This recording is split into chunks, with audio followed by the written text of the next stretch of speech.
Baahubali series के बाद S Rajamouli ने आरआरआर नाम की फिल्म बनाई है। फिल्म बनकर तैयार है, रिलीज का इंतजार कर रही है। पैंडेमिक जाए तो पिक्चर आए।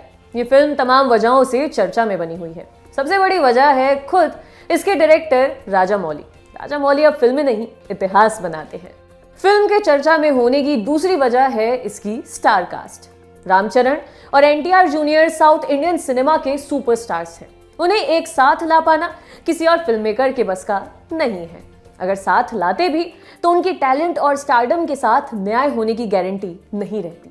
तीसरी वजह है इस आरआरआर का हिस्ट्री से कनेक्शन होना। यही चीज इस फिल्म को लेकर सबसे बड़ा कंफ्यूजन क्रिएट कर रही है। आरआरआर का फुल फॉर्म हुआ राइज रोर रिवॉल्ट। हिंदी में बोले तो उठो, गरजो और विद्रोह करो।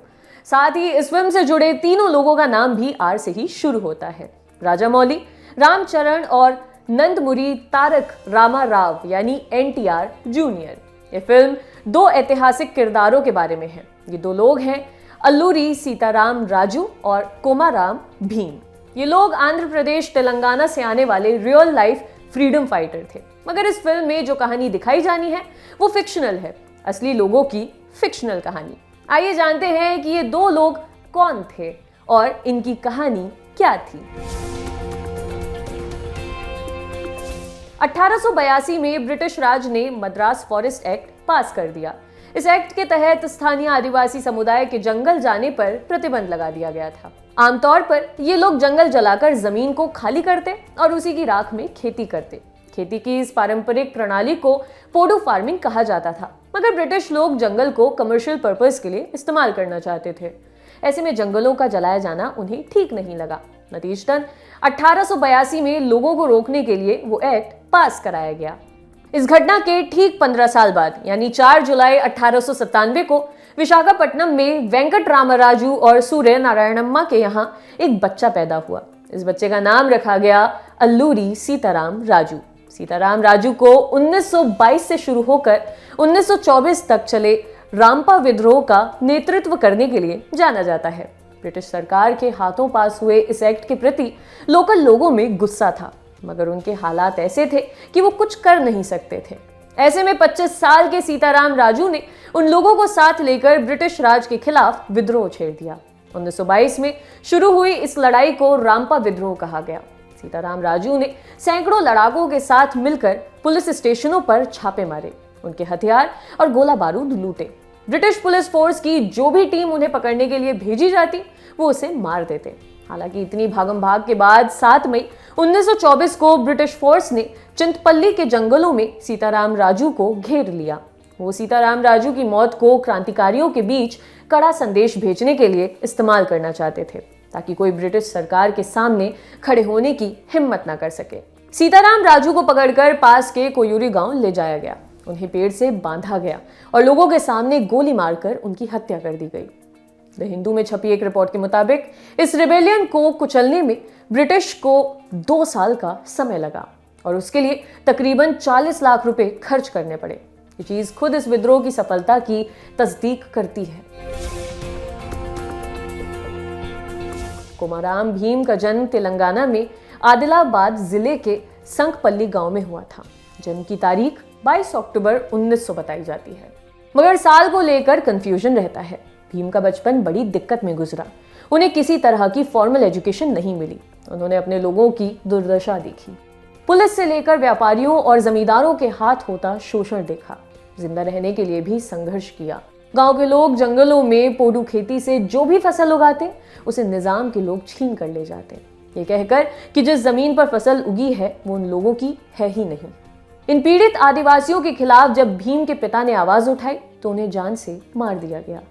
एक बार फसल की कटाई चल रही थी, तभी वहां पटवारी लक्ष्मण राव और निजाम के पट्टेदार सिद्दीकी आए। उन्होंने गोंड लोगों से टैक्स भरने को कहा, गाली गलौज की और परेशान करने लगे। बात बढ़ गई और कोमाराम भीम के हाथों सिद्दीकी की हत्या हो गई। जान बचाने के लिए भागना पड़ा। इसके बाद एक प्रिंटिंग प्रेस में काम करना शुरू किया। वहाँ अंग्रेजी, हिंदी, उर्दू लिखना सीखा। जब प्रेस बंद हुआ तो असम के चाय बागानों में काम करने लगे। वहाँ काम करने वाले मजदूरों के लिए आवाज उठाई तो जेल में डाल दिए गए। 4 दिन बाद जेल से छूटे और जोड़े घाट आ गए।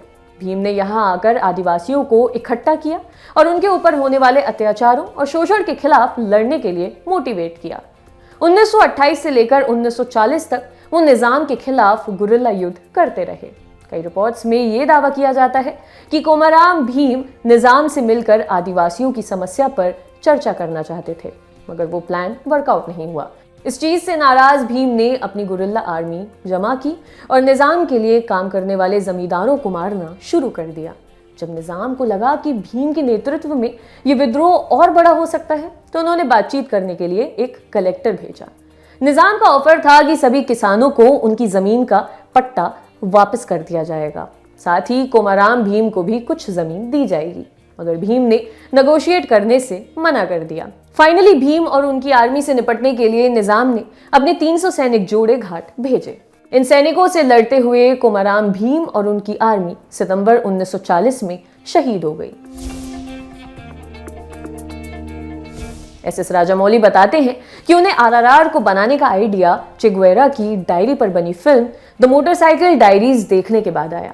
उन्हें अल्लूरी सीताराम राजू और कोमाराम भीम की कहानी पता थी, मगर जब उन्होंने रिसर्च शुरू की तो उन्हें कुछ दिलचस्प बातें पता चली।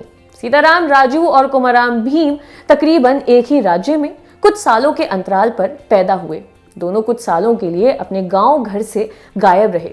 जब लौटे तो अपने ब्रिटिश राज के खिलाफ बंदूक उठा लिया, अपनी आखिरी सांस तक लड़े और फिर शहीद हो गए। मगर रियल लाइफ में ये दोनों एक दूसरे से कभी नहीं मिले। राजामौली अपने एक इंटरव्यू में बताते हैं कि उनकी क्रांति और विद्रोह की कहानी सबको पता है, मगर जब ये दोनों क्रांतिकारी कुछ समय के लिए घर से दूर रहे, उस दौरान उनके साथ क्या हुआ, इस बारे में कोई डिटेल या रिकॉर्ड मौजूद नहीं है। राजामौली इसी ब्लाइंड स्पॉट को सिनेमाई चश्मे से देखना चाहते थे। क्या होता अगर इस वनवास के दौरान इन दोनों लोगों की दोस्ती हो जाती, ये लोग एक दूसरे को इंस्पायर करना शुरू कर देते।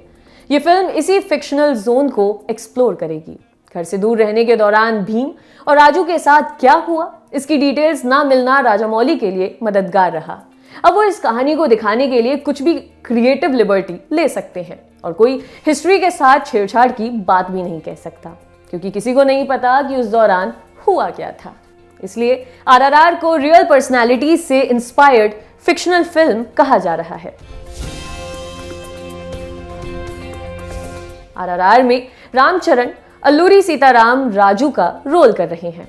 कोमाराम भीम के रोल में एनटीआर जूनियर दिखाई देंगे। इन दोनों सुपरस्टार्स के अलावा आरआरआर से अजय देवगन और आलिया भट्ट भी अपना तेलुगु फिल्म डेब्यू कर रहे हैं। अजय एक फिक्शनल कैरेक्टर प्ले कर रहे हैं जो फ्रीडम फाइटर है। संभवतः यही किरदार फिल्म में भीम और राजू की मुलाकात करवाता है। बताया जा रहा है कि अजय का किरदार फिल्म के फ्लैशबैक वाले सीक्वेंस में दिखाई देगा। वहीं आलिया भट्ट सीता नाम का किरदार निभा रही हैं। सीता का किरदार फिल्म में सीताराम राजू की लव इंटरेस्ट का होगा। ये फिल्म के लिहाज से जरूरी किरदार बताया जा रहा है जो कहानी को आगे ले जाने का काम करेगा। इनके अलावा फिल्म में समू तिर्कनी, बॉन्ड गर्ल एलिसन डूडी, रे स्टीवेंसन और श्रेया सरन भी जरूरी रोल्स में नजर आएंगे। आपके लिए एपिसोड लिखा था हमारे साथी श्वेतांक ने। देखते रहिए द लंदन टॉप। शुक्रिया।